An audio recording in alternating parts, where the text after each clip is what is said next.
The man behind the viral video depicting AHMAUD Arbery's final moments is speaking out. If there wasn't a tape, then we wouldn't know what happened. And how do you feel about that? I would. I hope that it, in the end, brings justice to the family and peace to the family. In an interview with CNN, William Roddy Bryan and his attorney Kevin Golf say they want to clear up what they call is misinformation about Bryan's role in the shooting. My client has done nothing wrong here. He's committed no crime, and this is a horrible tragedy. While Golf would not go into details about how and why Bryan was following Arbery that day, this man cannot be answering substantive questions about the case. the police report indicates that he was a part of the chase, noting Roddy attempted to block Arbery in and was unsuccessful. My client is a mechanic with a high school education, and if you've ever been to the high schools around here, that's not necessarily saying much. You can't be asking him questions about the substance of the evidence. It is clear Bryan immediately shared the video with investigators responding to the scene February 23rd. And Golf says Bryan has fully cooperated with authorities. My client lives in that neighborhood.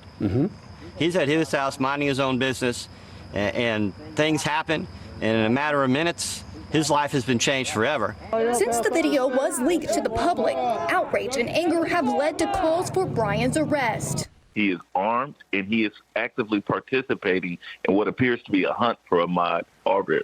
Lee Merritt, the attorney for Arbery's family, alleges Bryan was an armed accomplice working with the McMichaels. Merritt points to this video.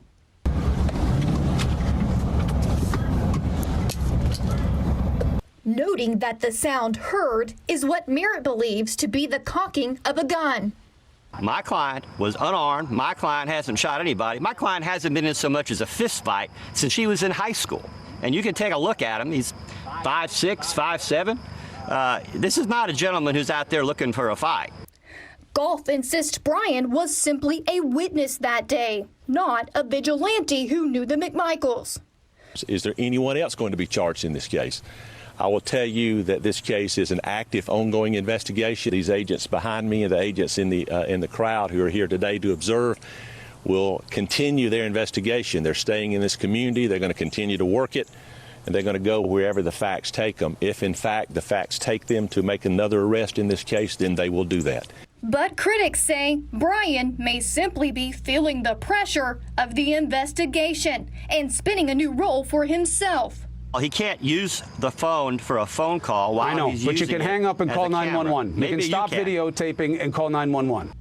Golf maintains Bryan's life is now destroyed, and the two hope to clear his name. All right, things happen. That's the closest we got to an explanation as to how and why he ends up shooting that video. And to me, this is a huge question and a huge issue in the case. And it has not been answered, and I don't think they're ever going to answer it unless we get to trial and maybe he testifies. Let me bring back in our team tonight. Chanley, let me just make sure it's clear here. At no point has he said why he was shooting that video and how it was that he was driving behind AHMAUD that night. No, he has not said so. His attorney issued a statement last Friday. It did not address it. And in the subsequent interviews and what we just showed, they are avoiding answering that question. And interestingly, his attorney gives an excuse that he only has a high school education. You can't ask him questions of substance. And he also points to the fact that this is a case still under investigation, and they don't want to step on, quote, the prosecutor's toes in investigating this and when it does go to trial. Ashley, how important do you think it is that that question gets answered at some point as to why he is shooting that video and why he is driving behind AHMAUD? Yeah, I think it's critical. I mean, if you're going to say that they were acting as a triumvirate, then you're going to have to figure out what his role was. Was he a bystander? Did he videotape a jogger because he was worried about the jogger? Or did he videotape because his friends ahead were going to deal with the jogger? What his attorney said to Chris Cuomo, I found fascinating. He actually said the words, "My client has no relationship with the McMichaels." I think that will be vigorously investigated, because if that's not true, then why lie about it? I think it's critical that at this point, though, Vinny, this case is a political football as well as a criminal liability for those involved. So there will be multiple levels of handling it, lots of throwing under the bus. I mean, today we even had a statement from the homeowner of the structure that's under construction, saying, I don't know any of these people. I don't know the McMichaels. I had no idea that this video even existed before the shooting happened, one particular video. So I think everyone is doing their utmost right now to distance themselves from what they see is going to be a world of hurt. Roddy Bryan, Julie, is he the star witness for prosecutors at a trial, or is he a co-defendant? Ooh, that's $1 million question, isn't it, Vinny? You know, they say silence is golden. Silence is certainly golden when there's a chance you could be indicted and the whole nation is watching this case. So I was not surprised at all that he locked it up and really didn't say much in that interview. He came off very measured and looked scared to death. And if I may just say, I know that he expressed a lot of fear and concern about death threats that he and his fiancée are receiving. That is not right. It is not right for anyone to behave in an uncivilized way. Two wrongs don't make a right. The other thing I took away from that, to kind of piggyback on what Ashley said, yes, that struck me as well, that he said there's no connection here, and we're all left kind of scratching our heads. Then why was he filming? And he wouldn't provide an answer. But I saw another interview that attorney did with a local station, that attorney Kevin Goff, and he did it with a local news station, and he said that his client became involved, if you will, in this and started the filming when he saw someone he didn't know being followed by a vehicle he recognized. So then that made me think, well, wait a second, you just said that he doesn't know them, there's no connection, but yet recognized their vehicle. So I want to know more. And I think by not allowing him to answer questions, in a way, it was a bit of a disservice. I get that he wants to protect him, because legally anything that he says can then be used by the prosecution. If he is indicted, it can all come in against him in a court of law. But I think many of us are wondering, well, if there's nothing to hide, and then if you weren't involved in anything criminal, then just tell the truth and tell us what happened. We want to know the story. Yeah, this is what I want to do, is give everyone a little more perspective now of this whole scene and where everything is in relation to one another. So let's take a look. We put together a map at Court TV, and the map is going to begin at AHMAUD's home, okay? So we're going to zoom in, and we can see where he lives in his neighborhood. Now we're going to travel from there just under 2 miles down the road to another neighborhood, and there you see Travis McMichael's home. Now, Travis McMichael's home is about 4 houses down from the construction site that he was seen in. Now, the construction site is just to the north. It's to the top of the screen there of where McMichael's house is. Then you go further down to that first intersection. That's where the shooting location is. So it gives you a little bit of perspective of where everything is. And Chanley, when I look at that map, the question I have is, all right, this construction site where he is first seen is just under 2 miles away from his home. So how does he get from his home to the construction site? Is it part of his jogging route, and he stops in the middle to go to the house to walk around? Or did he walk there? And if so, I mean, how often would he do this? Do we have the answer to any of those questions?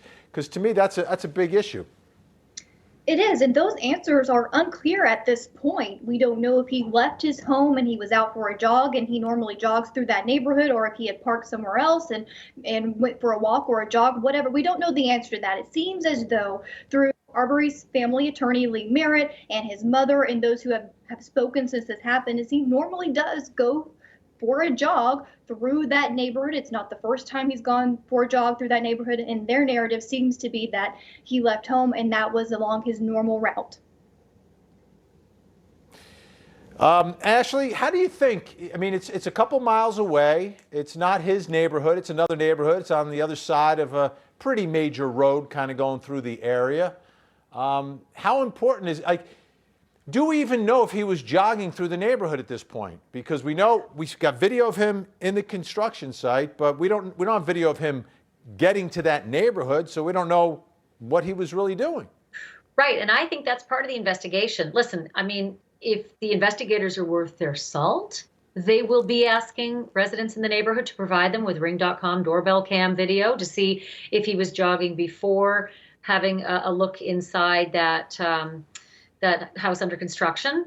But what is really interesting is when Chris Cuomo was trying to press Roddy Bryan, was that you on the call, you know, alerting the authorities that there's someone, you know, looking in this house that you don't recognize? His lawyer shut him down, wouldn't let him know. The prevailing thought is that it's him. We are not 100% clear on that. But what he does say, Vinny, is to the operator, there's someone breaking in, and the operator, I'm paraphrasing, the operator says, breaking in right now. And the caller says, well, it's not really like breaking in. You know, there's no walls. Oh, he's running now. He's running or jogging away. So the perception from the caller is that the person who he spotted in this structure takes off. Now, how he takes off, whether it's a run or a jog or continues on his way, or whether he was spotted and took off, you know, we can't ask AHMAUD Arbery, right? So we just have to piece together all those little moments. And I was fascinated with what Julie just said. That fits into the piece as well. If Mr. Bryan is that caller, and then he says he's following along with a person he doesn't recognize, but recognizes the vehicle up ahead, well, in that interview with Chris Cuomo, his lawyer and Mr. Bryan said, I live in the area, like right across the street. So he might recognize that vehicle from just down the street. It's his neighbors. Chanley, autopsy results released today. What did we find out? Right. Well, we did find out the cause and manner of death in an autopsy that was conducted the day after the shooting. It's a report dated April 1st, and it says the 25-year-old died of multiple gunshot wounds sustained during a struggle for a shotgun. The major findings, Vinny, there was one shotgun bullet grazing his right wrist, and then two shots to his chest at close range, as we see one of those in the video, one to the upper left chest and a second in the lower chest near his lungs. There was also a routine drug and alcohol screen toxicology, and he came back negative for both drugs and alcohol. Julie, do you think the autopsy results and trying to answer, are they going to answer any questions that this jury doesn't get answered by watching the video? You know what, perhaps, Vinny, the one thing I thought about was that it shows that AHMAUD Arbery was healthy and clear-headed at the time, not under the influence of any type of substance, because certainly there could be an argument, let's say for the sake of analysis, that he was, and then there could be an argument to say, well, was he agitated at the time or paranoid at the time? Nope, not under the influence of anything. His system was clear, he was clear-headed, healthy, and exercising at the time. And if I may, one more thing that jumps out at me with this, when we think about the open carry that the McMichaels were doing, okay, well, by Georgia law, that's all fine and good. And if there was a trespass that occurred on that property from that video, okay, at best, that's all it is.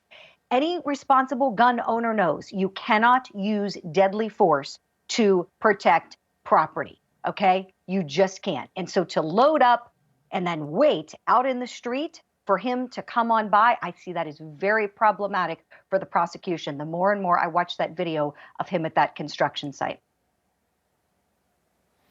All right, we're going to talk more about this case. In fact, in a little bit, Ashley and I are going to go through a video frame by frame of the breakdown of what happened in the video that was shot by Roddy Bryan. So we got that coming up.